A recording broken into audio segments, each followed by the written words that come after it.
Cockroach Janata party സ്ഥാപകൻ Abhijit Deep K Jantar മന്ദറിലെത്തി അംബേദ്കറുടെ ആത്മകഥയുമായാണ് Abhijit Deep K എത്തിയത്. ഭരണഘടനയും ദേശീയ പതാകയും കയ്യിൽ പിടിച്ച അണികൾ CJP പ്രതിഷേധത്തിന് പോലീസ് അനുമതി ലഭിച്ചിട്ടുണ്ട്.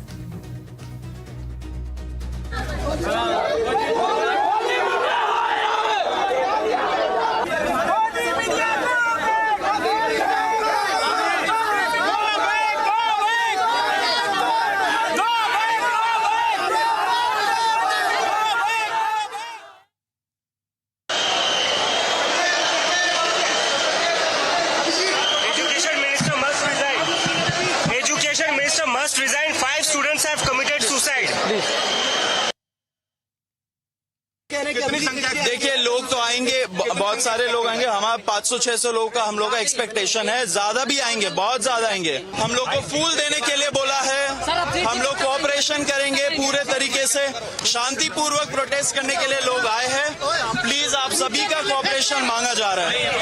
अभी भी कॉल दिया था वही परमिशन मांगेंगे और वो आ रहे, रेस्पॉन्सिबिलिटी लेंगे पूरा. गाइडलाइंस ऑलरेडी ऑनलाइन है, सारे है, एंड जो भी होगा गाइडलाइंस कंप्लाई किया जाएगा.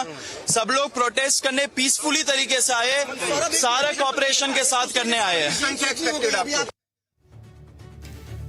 വിവരങ്ങളുമായി അതുല്യ ചേരുന്നു. അതുല്യ, ഏതായാലും അഭിജിത് ദീപ് കെ ജന്തർ മന്ദറിൽ എത്തിയിട്ടുണ്ട്. സമാധാനപരമായ ഒരു പ്രതിഷേധത്തിനാണ് CJP ആഹ്വാനം ചെയ്തിരുന്നത്.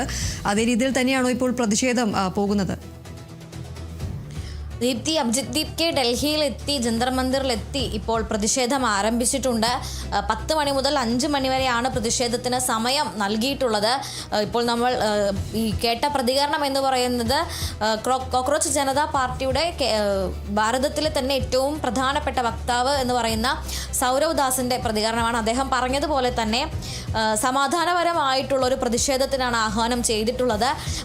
ഏതെങ്കിലും ഒരു രീതിയിൽ വലിയ രീതിയിലുള്ള പ്രകടനമോ പ്രക്ഷോഭമോ ബാരിക്കേഡുകൾ മറികടക്കലോ ആ രീതിയിലുള്ള ഒന്നും തന്നെ ഉദ്ദേശിക്കുന്നില്ല. മറിച്ച് ജന്തർ മന്ദിറിന് മുന്നിൽ യുവാക്കൾ പ്ലക്കാർഡുകളും അതുപോലെ തന്നെ പുസ്തകങ്ങളും ത്രിവർണ്ണ പതാകകളുമായി തടിച്ചുകൂടുന്നു. അവിടെ ഒരു കൂട്ടായ്മ എന്ന രീതിയിൽ അല്ലെങ്കിൽ ഒരു കൂടിച്ചേരൽ എന്ന രീതിയിൽ അവിടെ ഇരുന്നു കൊണ്ട് സമാധാനപരമായി പ്രതിഷേധിക്കുന്നു. തങ്ങൾക്ക് പറയാനുള്ള കാര്യങ്ങൾ പറയുന്നു എന്നുള്ള രീതിയിലാണ് ഈ ഒരു പ്രതിഷേധം ആസൂത്രണം ചെയ്തിട്ടുണ്ടായിരുന്നത്. ഇതുമായി ബന്ധപ്പെട്ട മാർഗനിർദ്ദേശങ്ങളൊക്കെ തന്നെ നേരത്തെ തന്നെ സാമൂഹിക മാധ്യമങ്ങളിലൂടെ എല്ലാം പങ്കുവച്ചിട്ടുണ്ടായിരുന്നു. എന്തായാലും ഈ ഒരു പ്രതിഷേധത്തിന് ഉപാധികളോടെ പോലീസ് അനുമതി നൽകിയിട്ടുള്ളത്. ആ ഒരു കാര്യത്തിൽ പറയുന്ന ഉപാധികൾ എന്ന് പറയുന്നത് 10 മണി മുതൽ 5 മണി വരെയാണ് പ്രതിഷേധത്തിനുള്ള സമയം. സുപ്രീം കോടതിയുടെ നിർദ്ദേശങ്ങൾ പാലിച്ചു വേണം പ്രതിഷേധം നടത്താൻ. അതുപോലെ തന്നെ 12 സോണുകളായി തിരിച്ച് ഓരോ സോണുകൾക്കും ഓരോ ഉന്നത ഉദ്യോഗസ്ഥർക്ക് ചുമതല നൽകിയിട്ടുണ്ട്. അതോടൊപ്പം തന്നെ ഈ പ്രതിഷേധക്കാരെ ഒരു കാരണവശാലും പ്രകോപിപ്പിക്കരുത് എന്നൊരു നിർദ്ദേശം കൂടി ഉദ്യോഗസ്ഥർക്ക് സർക്കാരിൻ്റെ ഭാഗത്ത് നിന്ന് ലഭിച്ചിട്ടുണ്ട് എന്നുള്ളതാണ്. എന്തായാലും ഇപ്പോൾ വലിയ രീതിയിൽ അവിടെ ഒരു തിരക്ക് ഉണ്ട്. അതിൽ ഏറെയും മാധ്യമപ്രവർത്തകരും അതുപോലെ തന്നെ സുരക്ഷാ ഉദ്യോഗസ്ഥരുമാണ്. എങ്കിലും ഇവർ പറയുന്ന ഒരു അനുസരിച്ച് സൗരവ് ദാസ് നേരത്തെ പറഞ്ഞത് 600 മുതൽ 700 വരെ ആളുകളെ പ്രതീക്ഷിക്കുന്നു എന്നതാണ്. എന്നാൽ ഇപ്പോൾ അതിലധികം എന്തായാലും ഒരു 1000-ഓളം ആളുകൾ അവിടെ എത്തിച്ചേർന്നിട്ടുണ്ട് എന്നുള്ളതാണ്. തങ്ങൾ പ്രതീക്ഷിച്ചിരുന്നത് ഒരു 500-ഓളം ആളുകൾ, ഏറ്റവും കൂടിപ്പോയാൽ 500-ൽ നിന്ന് ഒരു 600-ഓളം ആളുകളെങ്കിലും എത്തിച്ചേരും എന്നാണ് പ്രതീക്ഷിച്ചിരുന്നത്. അതും ഭൂരിഭാഗവും ഡൽഹിയും അതുപോലെ തന്നെ മറ്റ് സമീപ പ്രദേശങ്ങളിൽ നിന്നുമുള്ളവരായിരിക്കും എന്നാണ് പ്രതീക്ഷിച്ചിരുന്നത്. എന്നാൽ ഇപ്പോൾ അതിൽ നിന്ന് വ്യത്യസ്തമായി മറ്റു പല സംസ്ഥാനങ്ങളിൽ നിന്നും ആളുകൾ എത്തിയിട്ടുണ്ട്. അതിൽ തന്നെ യുവാക്കളും സ്ത്രീകളും പെൺകുട്ടികളും അടക്കമുള്ളവർ നിരവധി എത്തിയിട്ടുണ്ട്. അങ്ങനെ ഏതാണ്ട് ഒരു 1000-നടുത്ത ആളുകൾ എത്തിയിട്ടുണ്ട് എന്നുള്ളതാണ് ഇപ്പോൾ അവർ വ്യക്തമാക്കുന്നത്. എന്തായാലും അഭിജിത് ദീപ് കെ അവിടെ എത്തിച്ചേർന്നിട്ടുണ്ട്. അദ്ദേഹം ഒരു സംസാരിക്കാൻ, അതായത് പ്രവർത്തകരെ അഭിസംബോധന ചെയ്യാനുള്ള ഒരു സാധ്യതയുണ്ട്. എന്തായിരിക്കും അദ്ദേഹത്തിന് പറയാനുണ്ടാവുക എന്നുള്ളതാണ് ഇനി അറിയാനുള്ളത്. അദ്ദേഹം ഈ വിമാനത്താവളത്തിൽ നിന്ന് പുറത്തിറങ്ങുമ്പോൾ തന്നെ മാധ്യമപ്രവർത്തകരോട് വളരെ ലഘുവായിട്ടാണെങ്കിലും വളരെ ചെറിയ ഒരു പ്രതികരണമാണെങ്കിലും അദ്ദേഹം പറഞ്ഞിരുന്നു, ഇതുവരെ 5 വിദ്യാർത്ഥികൾ ഈ ഒരു നീറ്റ് പരീക്ഷാ ക്രമക്കേടിൻ്റെ പേരിൽ ആത്മഹത്യ ചെയ്തിട്ടുണ്ട്. അങ്ങനെ 5 വിദ്യാർത്ഥികളുടെ ജീവനാണ് പൊലിഞ്ഞിരിക്കുന്നത്. അപ്പോൾ അതുകൊണ്ട് തന്നെ കേന്ദ്ര വിദ്യാഭ്യാസ മന്ത്രി ധർമ്മേന്ദ്ര പ്രധാൻ രാജിവെച്ചേ തീരൂ എന്നുള്ളത് അദ്ദേഹം എന്തായാലും ഉറപ്പിച്ച് തന്നെ പറഞ്ഞിട്ടുണ്ട്. അതുതന്നെയാണ് ഇപ്പോൾ സൗരവ് ദാസും ആവർത്തിച്ചത്. കേന്ദ്ര വിദ്യാഭ്യാസ മന്ത്രിയുടെ രാജി, ആ ആവശ്യത്തിൽ നിന്ന് എന്തായാലും പിറകോട്ടില്ല. അദ്ദേഹം രാജിവെച്ചേ തീരൂ. പക്ഷേ തങ്ങളുടെ പ്രതിഷേധം എന്ന് പറയുന്നത് വളരെ സമാധാനപരമായി തന്നെ ആയിരിക്കും നടത്തുക. അത്തരത്തിൽ ഈ പ്രതിഷേധത്തിന്റെ പൂർണ്ണ ഉത്തരവാദിത്തം തങ്ങൾ ഏറ്റെടുത്തിട്ടുണ്ട് എന്നുകൂടി അദ്ദേഹം വ്യക്തമാക്കുകയുണ്ടായി. അതായത് അഭിജിത്ത് ദീപ്കെയും അതുപോലെ തന്നെ സൗരവ് ദാസും തങ്ങൾ ഈ രണ്ടുപേരും ഈ പ്രക്ഷോഭവും അതുമായി ബന്ധപ്പെട്ടുണ്ടാകുന്ന എല്ലാ പ്രശ്നങ്ങളുടെയും ഉത്തരവാദിത്തം തങ്ങൾക്കായിരിക്കും എന്നുള്ളത് കൂടി മാധ്യമങ്ങൾക്ക് മുന്നിൽ വ്യക്തമാക്കിയിട്ടുണ്ട്. വിമാനത്താവളത്തിൽ നിന്ന് പുറത്തിറങ്ങുമ്പോൾ അദ്ദേഹം അംബേദ്കറുടെ ഓട്ടോബയോഗ്രഫി, അതായത് അദ്ദേഹത്തിൻ്റെ ആത്മകഥ my autobiography by BR Ambedkar എന്ന് പറയുന്ന അദ്ദേഹത്തിൻ്റെ ആത്മകഥ ഉയർത്തിപ്പിടിച്ചുകൊണ്ടാണ് വിമാനത്താവളത്തിൽ നിന്ന് പുറത്തു വന്നത്. അദ്ദേഹം പറഞ്ഞത് തങ്ങളുടെ ഈ ഒരു പ്രക്ഷോഭം എന്ന് പറയുന്നത് ബാക്ക്ഡ് ബൈ കോൺസ്റ്റിറ്റ്യൂഷൻ, അതായത് ഭരണഘടനയുടെ പിന്തുണയോടെയുള്ള പ്രതിഷേധമാണ് എന്നാണ് അഭിജിത്ത് ദീപ്കെ പറഞ്ഞത്. അതുകൊണ്ട് തന്നെ ആ ഒരു രീതിയിൽ സമാധാനപരമായി തന്നെ ആ പ്രതിഷേധം നടത്താനാണ് ഉദ്ദേശിക്കുന്നത്. ഏതെങ്കിലും രീതിയിൽ സുരക്ഷാ ഉദ്യോഗസ്ഥരെ പ്രകോപിപ്പിക്കാനുള്ള ഒരു സാധ്യത കാണുന്നില്ല. പക്ഷേ അവിടെ ഈ വലിയ രീതിയിലൊരു മാധ്യമങ്ങളുടെയും മറ്റും ഒരു തിക്കും തിരക്കും അവിടെ ഉണ്ട് എന്നുള്ളതാണ്. മാത്രമല്ല ഏതാണ്ട് 2000-ലധികം ഉദ്യോഗസ്ഥരെയാണ് ഈ ഒരു കോക്രോച്ച് ജനതാ പാർട്ടിയുടെ പ്രതിഷേധത്തിന് മുന്നോടിയായി ഡൽഹിയിൽ എങ്ങും വിന്യസിച്ചിട്ടുണ്ട്. അത് കർത്തവ്യപഥ, അതുപോലെ തന്നെ പാർലമെന്റ് സ്ട്രീറ്റ്, ജന്തർ മന്ദിർ എന്നിങ്ങനെ വിവിധ പ്രദേശങ്ങളിലായി 2000-ലധികം പോലീസുകാരെയും കേന്ദ്ര അർദ്ധ സൈനിക സേനകളെയും വിന്യസിച്ചിട്ടുണ്ടായിരുന്നു. പക്ഷേ അത്രയധികം ആളുകൾ അവിടെ എത്തിച്ചേർന്നിട്ടില്ല എന്നുള്ളത് ഈ സുരക്ഷാ ഉദ്യോഗസ്ഥരെ സംബന്ധിച്ചിടത്തോളം ഒരു താൽക്കാലിക ആശ്വാസമാണ്. പക്ഷേ ഈ വന്നു ചേർന്നവരെല്ലാവരും തന്നെ വലിയ രീതിയിൽ നമ്മൾ തുടക്കത്തിൽ കേട്ടതാണ്, വലിയ രീതിയിൽ മുദ്രാവാക്യങ്ങൾ മുഴക്കുകയും പ്ലക്കാർഡുകൾ ഏന്തി ധർമ്മേന്ദ്ര പ്രധാന്റെ രാജി ആവശ്യപ്പെടുകയും എല്ലാം ചെയ്യുന്നുണ്ട്.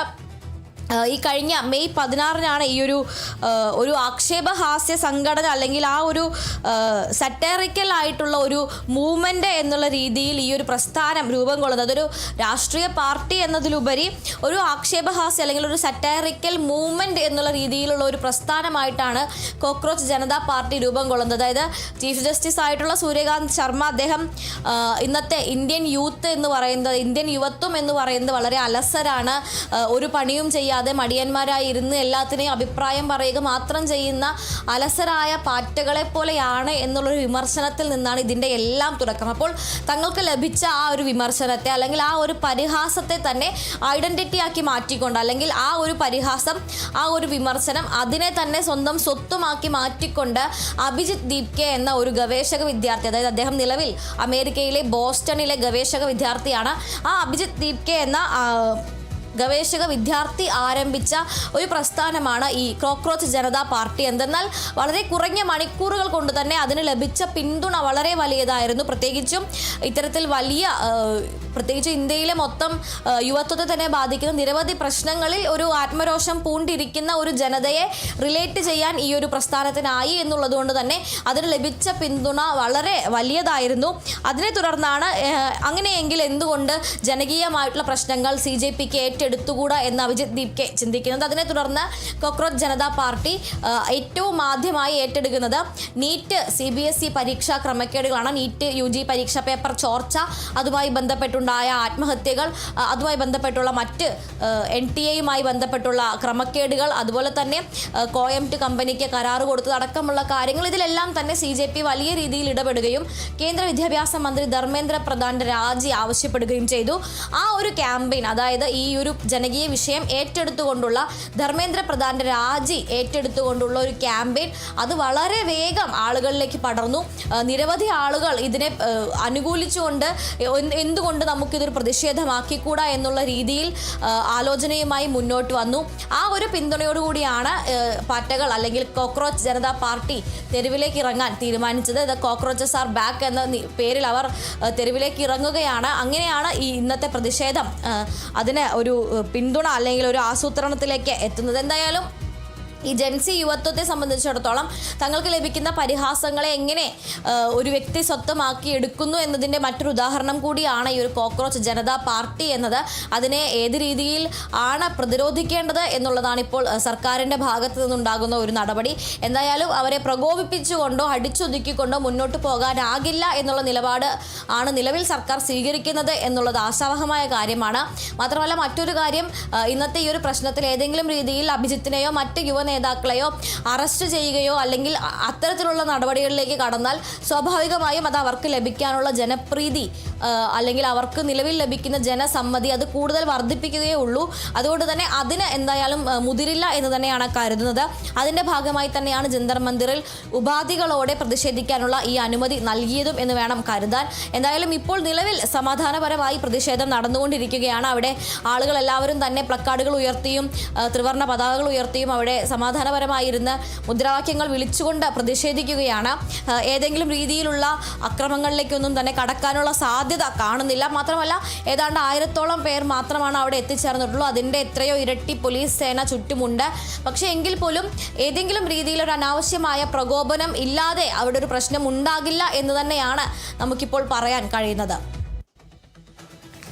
എന്തായാലും കോക്രോച്ച് ജനതാ പാർട്ടി സ്ഥാപകൻ അഭിജിത്ത് ദീപ്കെ ജന്തർ മന്ദിറിലെത്തിയിട്ടുണ്ട്. അംബേദ്കറുടെ ആത്മകഥയുമായാണ് ദീപ്കെ എത്തിയത്. ഭരണഘടനയും ദേശീയ പതാകയും കയ്യിൽ പിടിച്ചുകൊണ്ടാണ് അണികളടക്കം ജന്തർ മന്ദിറിലെത്തിയിരിക്കുന്നത്. CJP പ്രതിഷേധത്തിന് ഏതായാലും പോലീസിന്റെ അനുമതി ലഭിച്ചിട്ടുണ്ട്. പ്രധാനമായും കേന്ദ്ര വിദ്യാഭ്യാസ മന്ത്രി രാജിവെക്കണമെന്ന ആവശ്യമാണ് ഇവർ ഉന്നയിക്കുന്നത്. ഈ ഒരു നീറ്റ് പരീക്ഷാ ക്രമക്കേടും അതോടൊപ്പം തന്നെ CBSE പരീക്ഷാ ക്രമക്കേടടക്കമുള്ള എല്ലാ വിഷയങ്ങളും ഉയർത്തിപ്പിടിച്ചുകൊണ്ടാണ് ആദ്യമായി CJPയുടെ ആദ്യത്തെ ഒരു തെരുവിലിറങ്ങിയുള്ള ഒരു പ്രതിഷേധമാണ് ഇന്നിപ്പോൾ ജന്തർ മന്ദിറിൽ നടക്കുന്നത്.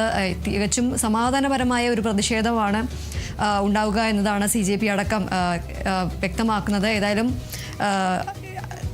പതാകയും ദേശീയ പതാകയും അതോടൊപ്പം തന്നെ പുഷ്പങ്ങളടക്കം കയ്യിൽ പിടിച്ചുകൊണ്ടാണ് ഈ ഒരു CJP അണികൾ ഏതായാലും പ്രതിഷേധിക്കുന്നത് എന്ന് പറഞ്ഞാൽ സമാധാനപരമായ ഒരു പ്രതിഷേധത്തിനാണ് CJP ആഹ്വാനം ചെയ്തിരിക്കുന്നത്. അതുലിയാണ് വിവരങ്ങൾ നൽകിയത്.